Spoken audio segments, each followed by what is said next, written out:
On va rentrer dans le débat avec nos trois invités que je voudrais très rapidement vous présenter. Tout d'abord, le groupe Yara. Si vous voulez, je vous laisse rejoindre la salle. Merci beaucoup. Je crois qu'on peut applaudir Cornelia Horsch et Robert Dorsmagen. Donc le programme, très rapidement, on va parler des engrais azotés avec un représentant et le président du groupe Yara France. On donnera la parole ensuite à Bruno Reinhofer, qui est un agriculteur brésilien qui, lui, développe des solutions pour se passer ou en tout cas limiter le rôle des intrants. Et vous savez qu'il a des solutions de biostimulants. Et puis nous donnerons enfin la parole à Aymeric Molin, qui est le fondateur d'une entreprise qui s'appelle Illicit Plan et qui innove dans l'utilisation là aussi des biostimulants pour réduire l'usage de l'eau dans les cultures. Et vous savez que c'est une actualité tout à fait brûlante. Voilà pour le programme. Premier sujet. Robert en a parlé, c'est le rôle des intrants. On sait tous qu'on est dans une période inflationniste avec l'augmentation du prix des matériels, du coût de l'énergie et donc le prix des intrants et les engrais azotés ont notamment pris beaucoup de valeur. Alors comment l'expliquer ? On va justement vous l'expliquer, puis on va voir surtout comment s'organise le marché et puis on essaiera de voir ensemble s'il y a quelques solutions pour en limiter l'usage ou le changer tout en restant performant en termes de rendement. Merci d'accueillir Nicolas Broutin qui est le président de Yara France. Bonjour, merci beaucoup. Je vous laisse vous installer.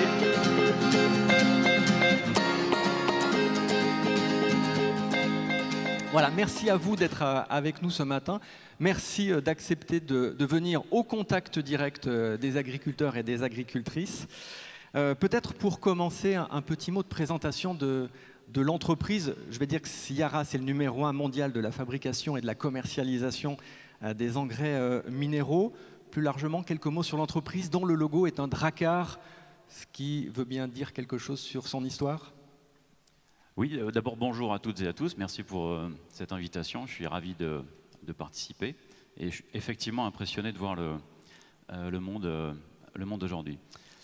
La société Yara, c'est une société norvégienne qui a commencé son activité au début des années 1900, en 1905 exactement, et l'origine de la société, c'est finalement l'extraction de l'hydrogène de l'eau par électrolyse, par un ingénieur norvégien qui a réussi à rassembler suffisamment de puissance électrique pour réussir ça. Quand on a réussi à isoler l'hydrogène, on a fabriqué de l'ammoniac, et on va parler d'ammoniac ce matin. C'est une molécule très importante quand il s'agit de synthétiser des engrais azotés. C'est le départ de Yara. On est 16 000 salariés dans le monde. On fait partie effectivement des premiers opérateurs en termes de fertilisation minérale. Et on est surtout le premier acteur et leader sur la production, le trading, le transport et les capacités de stockage d'ammoniac. Ça, c'est pour une présentation globale. Et Yara France, qu'est-ce que ça représente? Alors la France, l'Europe et la France sont des marchés très importants pour Yara. C'est le berceau d'ailleurs de notre activité, puisque nous avons 22 usines sur le continent européen. Nous avons 6 000 salariés qui sont basés en Europe. La France est un marché aussi qui est très important. C'est une puissance agricole, évidemment. Et donc nous avons en France 600 salariés. On réalise un chiffre d'affaires d'environ 1 milliard d'euros. Et nous avons 3 usines, une qui est située au Havre, une autre à côté de Nantes, une troisième à côté de Bordeaux. Et 2 usines sont dédiées à l'activité agricole et à la production des engrais. Alors, quelques mots sur le marché des engrais azotés. C'est un marché mondial. Qui produit, qui consomme?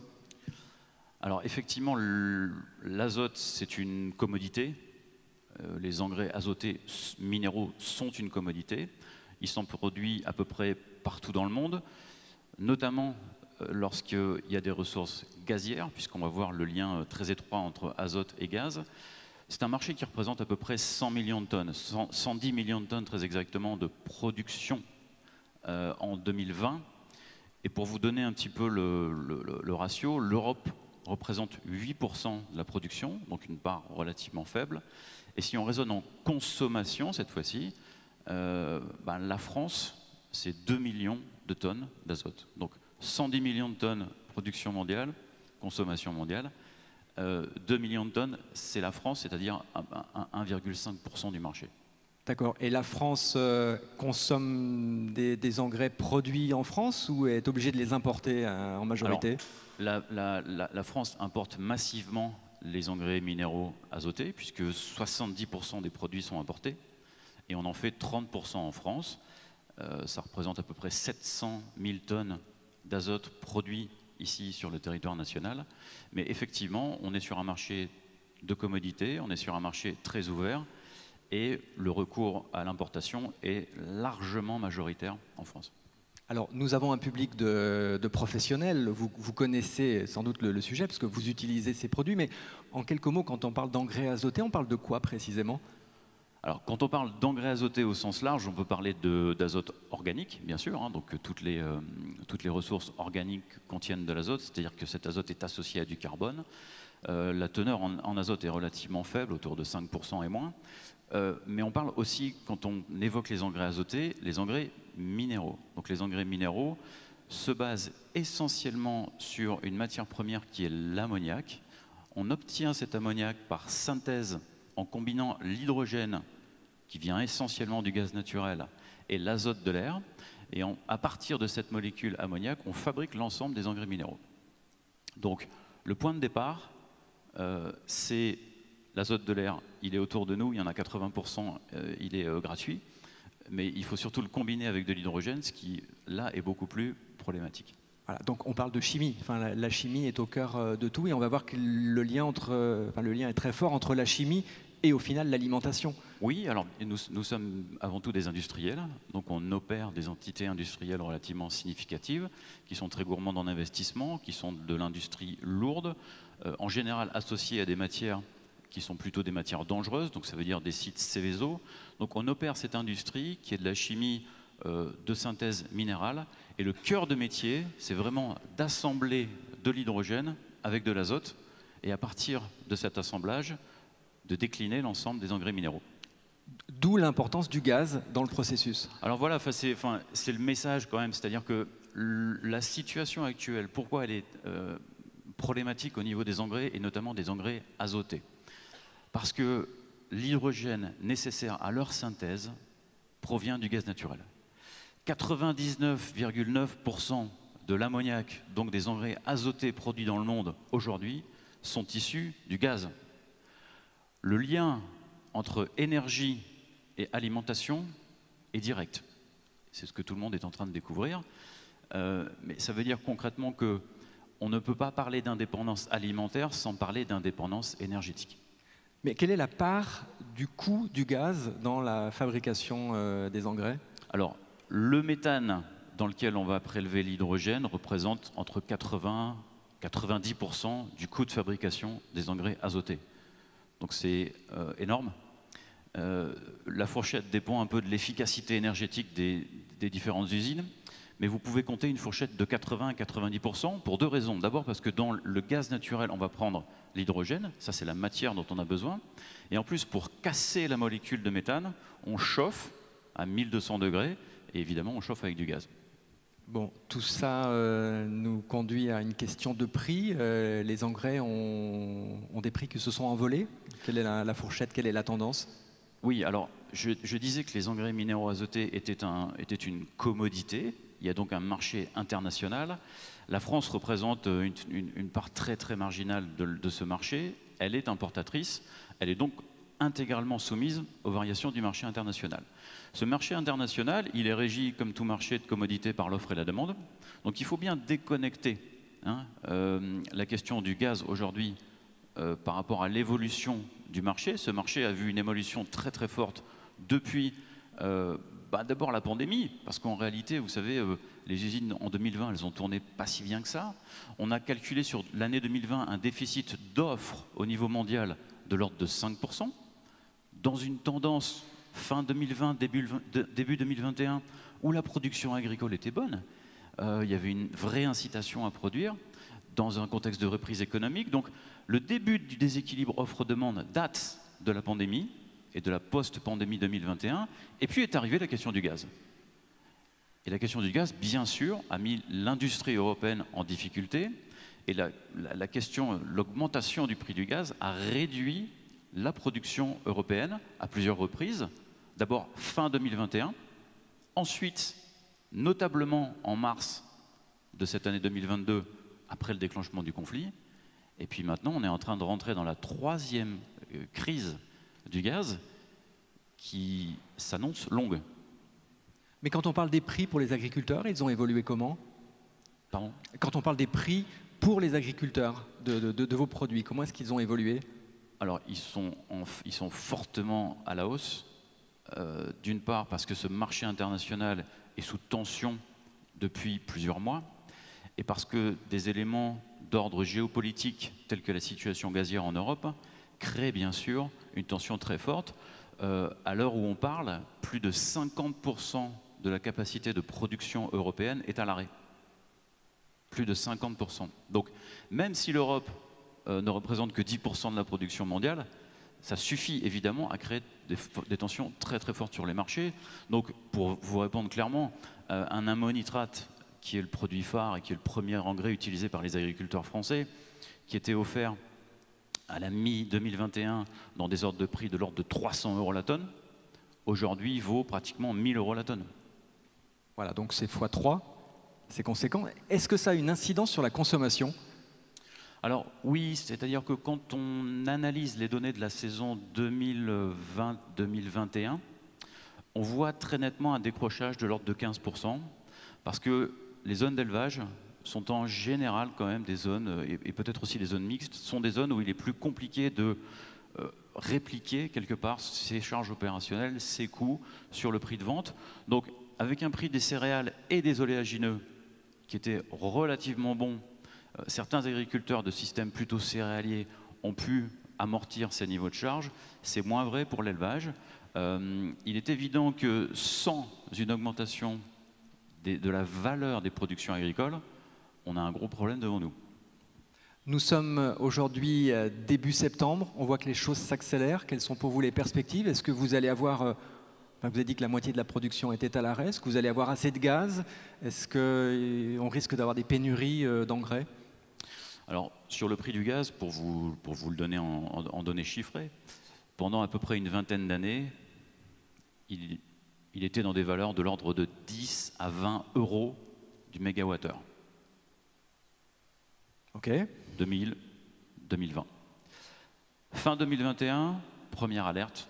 Et on avait à l'époque les premières difficultés sur Nord Stream, on avait les premières difficultés sur l'approvisionnement européen. Première alerte, on monte à 150. Multiplie par 10. Post-déclenchement de la guerre, le prix connaît un pic à 350 € du mégawattheure. 350. On redescend, le prix se stabilise aux environs de 100 € du mégawattheure. Et quand je disais qu'on entrait dans la troisième crise, c'est qu'aujourd'hui, le prix du gaz, il est revenu sur des valeurs de 250 à 300 € du mégawattheure, et probablement va-t-il le rester durablement. Donc la perspective, c'est d'avoir un coût de ce gaz qui va rester élevé puisqu'on arrive en période d'hiver, que les tensions géopolitiques, malheureusement, ne risquent pas de s'atténuer dans les prochains mois. Donc on est sur un déficit d'offres européen, probablement long, plusieurs mois. J'ai toujours été réticent à parler de pénurie. J'ai d'ailleurs assez peu parlé de pénurie parce que je n'ai jamais cru dans un marché de commodités agricoles à une vraie pénurie.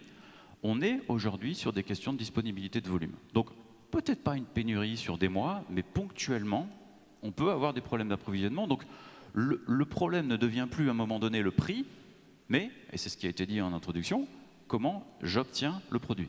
D'accord, donc d'assurer l'approvisionnement. Est-ce que vous avez un conseil à partager avec les agriculteurs? Parce que vu l'envolée des prix, certains, vous avez dit qu'il y a eu moins 15% sur la consommation, peuvent freiner et attendre.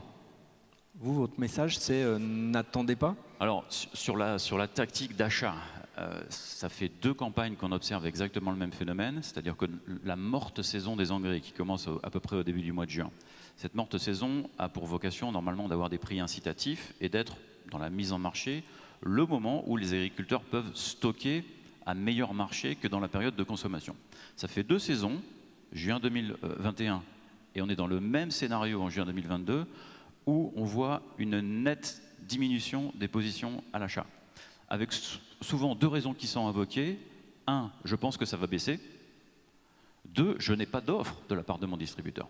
Alors, je pense que ça va baisser, ça n'a pas marché en 2021 et je crois que ça ne va pas marcher en 2022. Donc, le premier conseil, en fait, quand c'est possible, bien sûr, c'est d'avoir des moyens de lisser et de fractionner les achats. D'utiliser aussi tous les moyens qui sont mis en place par les distributions. La distribution, je pense, on voit un retour très très fort des prix d'acompte pour qu'il y ait une sorte de lissage, pour qu'on puisse moyenner en fractionnant les achats. Ça, en termes de tactique d'achat, c'est important. Deuxième élément, l'azote. C'est un produit qu'on peut perdre dans l'atmosphère, c'est un produit qui peut se lessiver. Quand on achète une tonne d'urée, on en perd 20% d'entrée quand on l'achète. Donc, optez bien sûr pour des formes assimilables, pour des formes efficaces et pour des formes pilotables. Ça représente une économie qui est de l'ordre de 10 à 20%. Donc, il faut utiliser au mieux ces ressources parce qu'elles deviennent réellement rares. Alors écoutez, merci pour toutes ces explications. On comprend donc l'organisation du marché, la production. On entend votre message, les prix ont fortement augmenté et c'est parti pour durer, avec quelques tensions sur le marché. A contrario, et j'imagine que vous vous attendez à la question, augmentation des prix, pour vous, pour l'entreprise Yara, c'est plutôt un moment porteur, avec des profits conséquents. Comment est-ce que vous vivez cette situation, entre guillemets, au détriment des consommateurs? En février, notre CEO nous a dit au déclenchement de la guerre, vous savez, là, on va peut-être tomber d'un côté ou de l'autre. Il va y avoir un vrai dilemme. Et nos priorités en février puis en mars, elles ont été très claires. D'abord, c'était la protection de nos salariés en Europe de l'Est. Et quand je vous entendais, je reconnaissais exactement ce qui s'est passé chez nous, c'est-à-dire protéger les gens sur place, organiser le soutien avec une charge émotionnelle importante. Elles font partie de nos équipes européennes. Ça, c'était notre priorité. Et la deuxième priorité, c'était la continuité opérationnelle. Continuer à faire tourner les usines. On a réussi. On a un avantage, c'est qu'on est une société globale. Et évidemment, quand vous êtes un producteur européen et que vous n'avez des usines qu'en Europe, aujourd'hui, vous êtes quand même en situation plus compliquée que lorsque vous opérez globalement. Qu'est-ce qu'on a fait? On a réussi à amener de l'ammoniac, cette matière première qui permet de fabriquer les engrais azotés. On l'a sourcé dans des usines qui sont situées aux États-Unis, qui sont à Trinidad, qui sont en Australie. Donc, on a joué sur notre flexibilité logistique. Le résultat, c'est qu'effectivement, on a dégagé de bons résultats sur le premier trimestre et le deuxième. On va voir la suite. On va voir la suite parce qu'aujourd'hui, en Europe, 65% de nos capacités de production sont à l'arrêt. Yara, 65%. Je connais aucune entreprise qui dure très longtemps avec 65% de ses usines à l'arrêt. Donc, les défis sont toujours devant nous. Mais mon message, c'est ça. C'est Yara a choisi l'Europe, Yara a choisi la France. On a un devoir, c'est de se battre pour la continuité de nos opérations. Je vous disais, c'est une industrie qui est très intensive capitalistiquement. En France, ce sont entre 50 et 70 millions d'euros d'investissement chaque année. Il faut qu'on puisse investir. Et puis, on a des défis pour l'avenir. Il faut se passer du gaz. Et pour se passer du gaz, il va falloir aussi des capacités d'investissement. Alors, on en reparlera à la fin de cet entretien. Merci pour toutes ces explications sur cette problématique de l'inflation. Il y a un autre sujet, finalement, que vous évoquez vous-même, c'est le sujet du respect de l'environnement auquel il faut vraiment s'attacher. Et je voudrais vous faire écouter maintenant une vidéo que certains d'entre vous ont peut-être déjà vue, puisqu'elle a fait beaucoup de bruit il y a quelques semaines maintenant. Ce sont des étudiants d'AgroParisTech Paris, c'est-à-dire le fleuron des ingénieurs agronomes qui vont travailler dans le secteur agricole et qui ont fortement remis en cause le système actuel lors de la remise de leur diplôme. Quelqu'un réagit? Bon, on va en reparler sans doute. Je vous propose d'écouter les étudiants qui ont été assez virulents et puis on en parle juste après. AgroParisTech.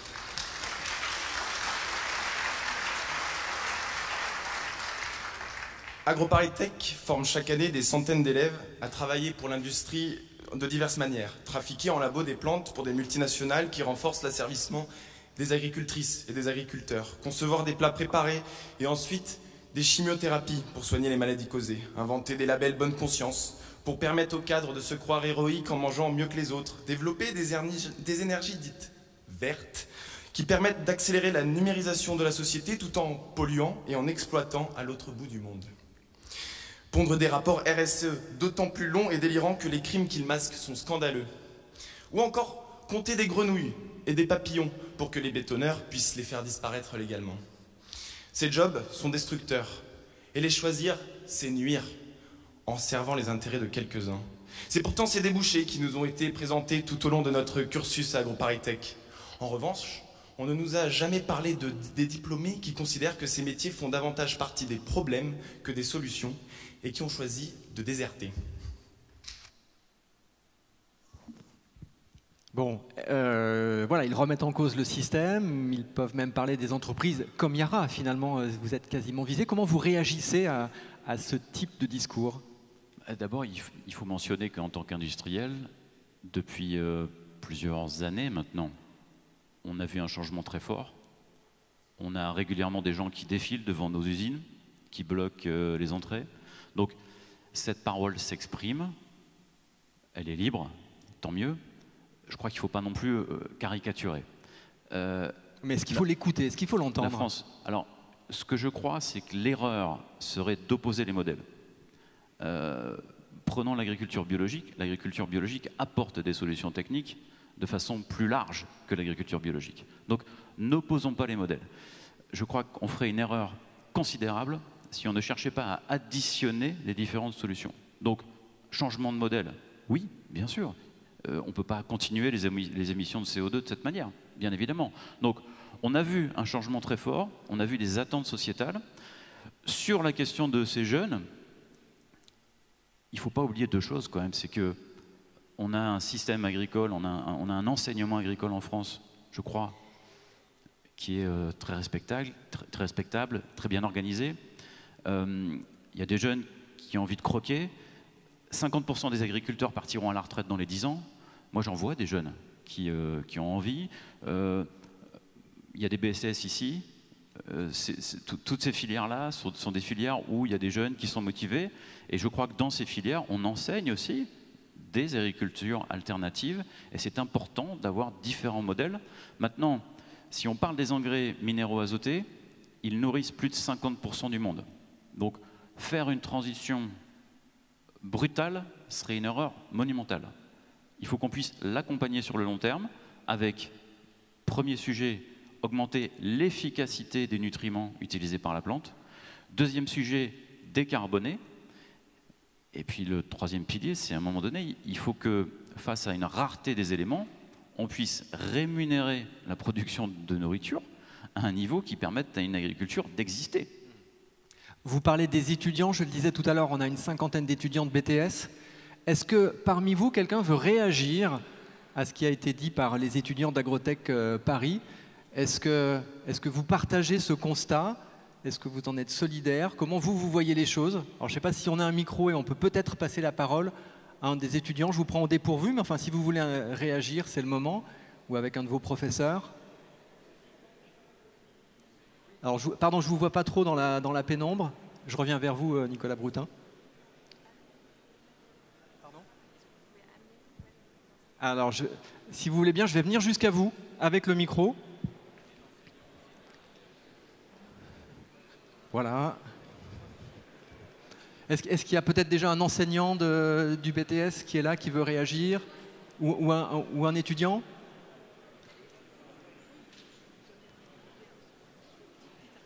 Ils ont préparé un petit truc. Ah, vous avez même préparé quelque chose. Alors, je vais vous demander de vous lever pour qu'on vous voit. Bah oui, tant qu'à faire. Comment vous vous appelez? Tanguy. Je vous prête mon micro. Faites pas trop long, mais on vous écoute. Donc aujourd'hui, avec la très forte pression de la société sur le monde agricole et sur les pratiques agricoles dites polluantes, notamment à cause de l'utilisation des produits phyto, comment vous allez vous adapter pour répondre aux attentes de la société et réduire votre impact environnemental? Eh ben voilà, c'est une question directe. Merci, cette question elle est très claire. efficacité des produits. C'est-à-dire que la plante doit utiliser une quantité maximale de ce qu'on apporte. On est sur des produits qui sont puissants, efficaces. Il faut utiliser la bonne forme. Il faut utiliser des formes pilotables quand on parle de nutrition. Ça, c'est clair et net. Et je vous le disais tout à l'heure, on parle de 20% d'écart entre un produit piloté, un bon produit piloté, et un produit à impact fort non piloté. Deuxième élément, je crois que vous avez compris qu'aujourd'hui, le gaz est indispensable à la fabrication d'azote minéral. Il faut pouvoir se passer du gaz. Alors, quel est le problème du gaz? La formule, c'est CH4. Quand on prend l'hydrogène, il reste le carbone. Pour fabriquer 1 tonne d'ammoniac, on émet 2 tonnes de CO2. Comment faire? Comment décarboner? En utilisant une autre source d'hydrogène. Il y a une source d'hydrogène qui est disponible, ça s'appelle l'eau, H2O. Et nous avons déjà mis en place plusieurs pilotes, et on va monter en échelle de production industrielle sur des électrolyses, c'est-à-dire que nous cassons la molécule d'eau pour récupérer l'hydrogène avec une émission carbone qui n'existe plus, et donc des produits disponibles dès 2023 en Europe pour les agriculteurs, avec des filières décarbonées, puisque vous aurez des blés décarbonés, vous aurez les productions agricoles décarbonées à partir de ce type de produits. On n'appelle pas ça les engrais verts, on appelle ça les engrais décarbonés. Et en Europe, pour Yara, en Scandinavie, ce sont des produits mis en marché dès l'année prochaine, avec un premier contrat de commercialisation qui a été signé au mois de février 2022. Est-ce qu'avec tout ça, vous pensez que vous allez embaucher des jeunes d'Agrotech Paris? Alors, le défi, d'abord, je vous l'ai dit tout à l'heure, on est une société industrielle. Notre premier défi, c'est l'attractivité de nos usines.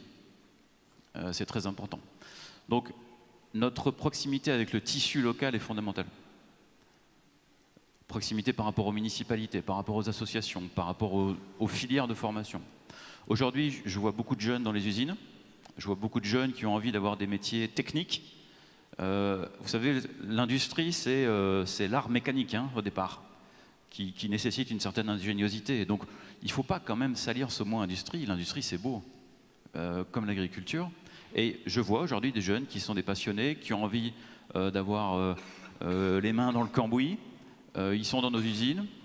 On essaye bien sûr de les attirer. Et effectivement, il est clair que ce que fait l'entreprise au niveau social, ce que fait l'entreprise au niveau environnemental a une importance clé, j'ajouterais même, en termes d'inclusion, de diversité. Alors, moi je vous propose, c'est de laisser la parole aux personnes qui sont avec nous aujourd'hui. Si vous avez des questions à poser à Nicolas Broutin, déjà merci aux étudiants pour cette question très, très pertinente. Est-ce que vous voulez réagir à cette présentation de Nicolas Broutin? Et je vais aller dans la salle et j'ai donc le micro. Donc profitez de l'occasion d'avoir le président de Yara France avec nous pour réagir. Alors voilà, monsieur... Alors il faut que j'arrive à me rapprocher de vous, pardon. Bonjour, votre nom, votre prénom? Bonjour Alexis, ma question c'est de savoir qu'est-ce qui freine aujourd'hui le développement industriel de l'électrolyse pour faire un azote plus vert et quelle est la différence de coût avec l'outil industriel d'aujourd'hui? Coût final pour l'agriculteur? Merci. Qui dit électrolyse dit électricité. Ce qui freine aujourd'hui d'abord, c'est la puissance électrique disponible. C'est-à-dire que si vous n'avez pas une électricité verte ou décarbonée, on va mettre quand même le nucléaire dans le panier. Si vous n'avez pas une électricité verte ou décarbonée, vous ne pouvez pas électrolyser zéro carbone. Deuxième élément, les investissements. Parce que je vous y disais aujourd'hui, 99,9% de l'ammoniac dans le monde est produit à partir de gaz. Donc pour basculer et passer à 100% vert, il va falloir des investissements massifs. Ça veut dire qu'on ne va pas passer à des engrais décarbonés tout de suite. Nous, chez Yara, ce qu'on pense, c'est qu'en 2030, on aura décarboné 30% de notre production d'ammoniac. 2030, 30%. On va continuer à utiliser du gaz fossile, on n'a pas le choix, mais ce qui va se mettre en place, c'est ce qu'on appelle l'hydrogène bleu. On donne une couleur à l'hydrogène. L'hydrogène bleu, c'est un hydrogène qui est fabriqué à partir du gaz naturel mais pour lequel on va mettre en place des solutions de captage du CO2, notamment par exemple en le stockant en mer du Nord, qui permet d'avoir un bilan carbone qui est neutre, de continuer de façon transitoire à utiliser du gaz naturel en attendant les investissements. Donc, besoin de capitaux, besoin d'électricité. Aujourd'hui, le coût entre 2 et 4 fois supérieur par rapport à l'utilisation du gaz naturel, mais ce sont des marchés de commodité, hein, on parle de volume, on parle de millions de tonnes à l'échelle mondiale. Les projets d'électrolyse se multiplient partout dans le monde, sur des zones où il y a du photovoltaïque disponible, sur des zones où il y a de l'hydroélectricité disponible. Ce qu'on pense, c'est qu'à une échéance de 3-4 ans, le marché de l'ammoniac vert sera un marché qui va devenir une commodité. Donc, pour un coût aujourd'hui qui est de 2 à 4 fois supérieur, on va avoir des courbes qui vont se rejoindre très vite. Et puis, il ne faut pas oublier aussi que le prix du gaz va rester élevé, ce qui rend bien sûr plus compétitif cet ammoniac vert. Merci. D'autres questions? Alors, juste un point. Le coût de la décarbonation, c'est très important. Il faut aussi le penser sur le consommateur. Parce que sinon, là, on ne va pas y arriver. C'est-à-dire que si on n'est pas en mesure de répercuter ce coût de la décarbonation au final dans les produits, il n'y a plus d'agriculture. Décarboner la partie engrais minéraux azotés sur une baguette de pain, ça vaut entre 1 et 2 centimes. C'est une discussion très importante parce qu'aujourd'hui, les acteurs de l'agro-industrie et de l'agroalimentaire viennent beaucoup vers nous pour nous demander qu'est-ce qu'on peut mettre en place en termes de décarbonation. Et on voit que globalement dans les filières, quand on parle de coût, on parle d'un impact consommateur qui est très très faible. Et peut-être que ce qui se passe actuellement va amener aussi cette idée qu'il va falloir payer la nourriture un petit peu plus cher parce qu'elle ne l'était franchement pas. Merci. D'autres questions? Oui. Je vous laisse vous présenter. Zapotini Stéphane. Vous venez d'où? Meurthe-et-Moselle. Je voudrais savoir comment on pouvait expliquer la corrélation des résultats d'IARA avec l'augmentation du gaz. Alors, soit vous êtes un acteur européen, vous payez votre gaz aujourd'hui 300 € du mégawattheure, soit vous êtes un acteur mondial et vous avez d'autres sources d'approvisionnement du gaz, d'autres sources de fabrication de cet ammoniac, puisque l'ammoniac est fabriqué à partir du gaz. Aujourd'hui, le delta entre le prix du gaz aux États-Unis, par exemple, et l'Europe, il est à peu près dans le facteur qu'on a donné, c'est-à-dire à peu près du facteur 10. Donc, qu'est-ce qui se passe aujourd'hui sur le marché français? Quand les tonnes locales ne sont pas disponibles, il y a des tonnes d'importation sur un marché qui est déjà fortement importateur dès le départ. Et ces tonnes d'importation proviennent de régions du monde où le gaz est accessible aujourd'hui à des coûts plus bas, notamment les États-Unis. Ça répond à votre question? Non, du tout. Ah, zut. Alors je vais la refaire. On noie le poisson x10 le résultat au premier semestre. Alors je vais la refaire. C'est tout l'intérêt d'être au contact direct des agriculteurs, c'était le jeu. Il n'y a aucun problème. Je vais prendre pour référence le marché de l'ammoniac, d'accord? Vous avez compris que l'ammoniac, c'est la matière première de tous les engrais minéraux azotés. Pour produire une tonne d'ammoniac en Europe, aujourd'hui, il faut compter à peu près 3 000 $ la tonne. Le marché international de l'ammoniac, il est aujourd'hui à peu près à 1 200 $ la tonne. Le coût de fabrication de cet ammoniac, quand vous avez accès à un gaz qui est 10 fois moins cher que le gaz européen, il est bien plus bas que le coût européen et que le coût du marché international.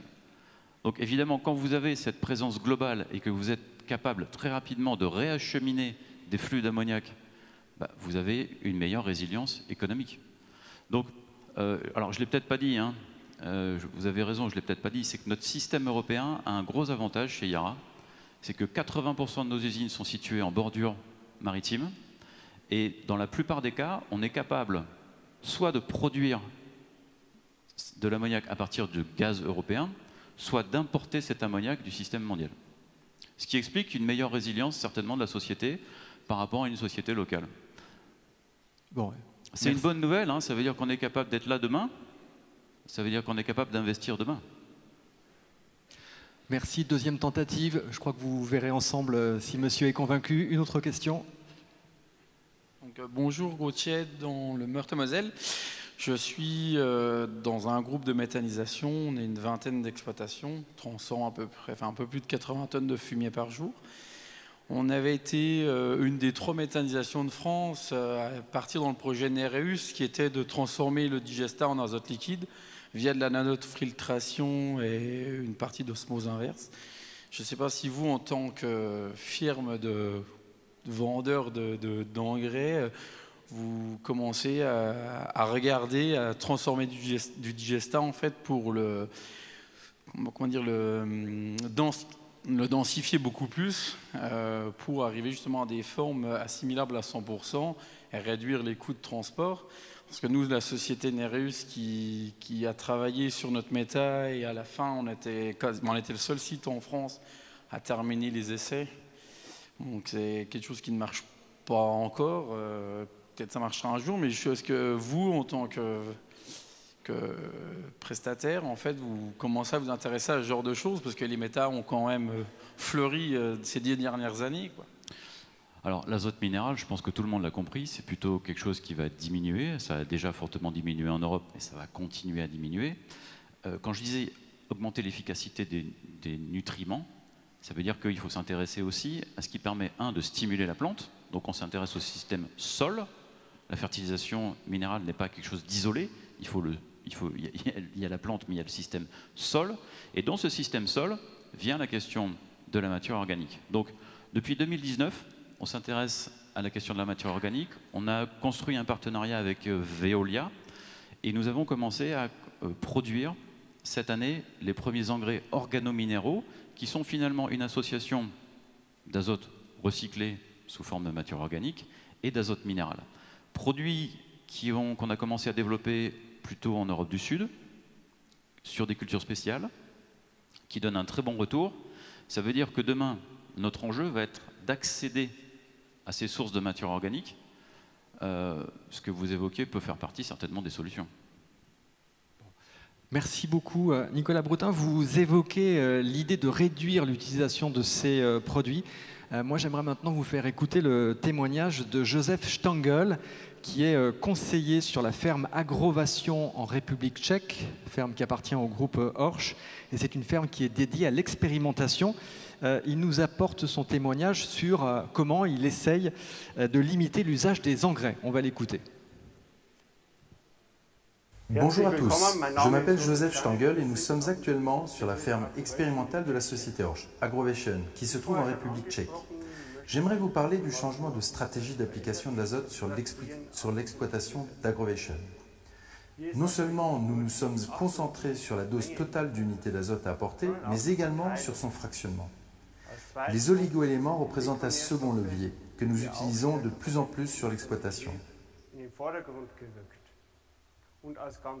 La microbiologie représente pour nous une toute nouvelle approche. L'objectif étant d'activer la microbiologie tant en surface que dans le sol, pouvant éventuellement augmenter l'efficacité de l'azote. Démarrons avec notre stratégie d'un point de vue du semis. Généralement, nous démarrons en septembre, avec une densité d'environ 150 à 180 grains. Nous ajoutons 10 unités d'azote dans le sillon afin d'accélérer le développement et d'obtenir des plantes suffisamment développées avant hiver. Pour la reprise au printemps, nous commençons généralement avec un engrais à base de soufre, suivi d'un engrais phosphaté afin d'aboutir à un total d'environ 40 unités d'azote, et ce pour stimuler le blé. Le second, voire troisième apport azoté est appliqué au stade redressement à premier nœud, avec 30 à 40 unités supplémentaires. Cette application est généralement réalisée à l'aide de cartes de modulation, avec une plage allant de 20 à 60 unités d'azote, soit une moyenne de 40 unités d'azote apportée. Le dernier apport est réalisé au stade ligule apparente de la dernière feuille, avec une formulation concentrée en nitrate. L'objectif étant ici de nourrir la population établie, mais également de favoriser le développement de l'épi. Ici, nous épandons environ 30 à 40 unités d'azote. Nous arrivons ainsi à un total de 140 à 150 unités d'azote. Nous augmentons l'efficience de l'azote en mettant à disposition d'autres nutriments en quantité suffisante et nous nous focalisons également sur les oligoéléments. Ici, nous nous intéressons surtout au manganèse, au cuivre et au zinc, sans oublier le molybdène qui, à très faible dose, stimule la nitrate réductase dans la plante. Une carence en molybdène peut considérablement atténuer l'efficience de l'azote. Nous sommes actuellement au tout début de l'approche avec la microbiologie. Nous essayons à l'aide de différents systèmes d'activer le sol par la microbiologie. Mais nous voulons à l'avenir utiliser les effets de la microbiologie directement sur les plantes. Pour cela, nous allons essayer de trouver de nouvelles approches et méthodes. Mais ceci est très nouveau et nous essayons beaucoup de choses afin d'atteindre notre objectif de réduire au maximum l'utilisation de l'azote, qui représente un poste de charge élevé, surtout depuis les hausses de prix de l'année dernière. Pour résumer brièvement, augmenter l'efficience de l'azote est intéressant d'un point de vue économique. Et par chance, cela nous semble tout à fait possible. L'important est de ne pas oublier les autres éléments nutritifs et de toujours veiller à l'équilibre de base de tous les microéléments et oligoéléments présents dans le sol et sur la plante. L'objectif étant d'atteindre 80 quintaux/hectare avec 13% de protéines. Je vous souhaite pour l'année prochaine une bonne récolte. Peut-être que certains d'entre vous essaieront la réduction d'azote chez eux sur leurs exploitations. Nous avons eu de très bonnes expériences avec cette méthode. Je vous souhaite encore beaucoup de succès pour la nouvelle saison. Voilà, merci pour ce témoignage de Joseph Stangl. Bon, évidemment, il va dans l'idée de réduire l'utilisation de l'azote, mais comment est-ce que vous trouvez ce procédé de microbiologie ? Ça illustre parfaitement ce que j'évoquais, c'est-à-dire augmenter l'efficacité des nutriments. Je pense que là, on est complètement dans ce concept, mettre bout à bout l'ensemble des solutions, et la mécanisation en fait partie. La localisation, c'est quelque chose de très important quand on parle de nutriments. Et j'ai envie de dire, il y a aussi un type de fertilisant qui va certainement voir un fort développement, ce sont les fertilisants solubilisés.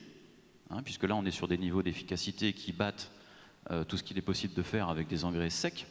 Donc on est exactement dans l'optimisation, on est dans le fait de mieux utiliser les nutriments avec un système sol, avec la localisation, avec une mécanisation.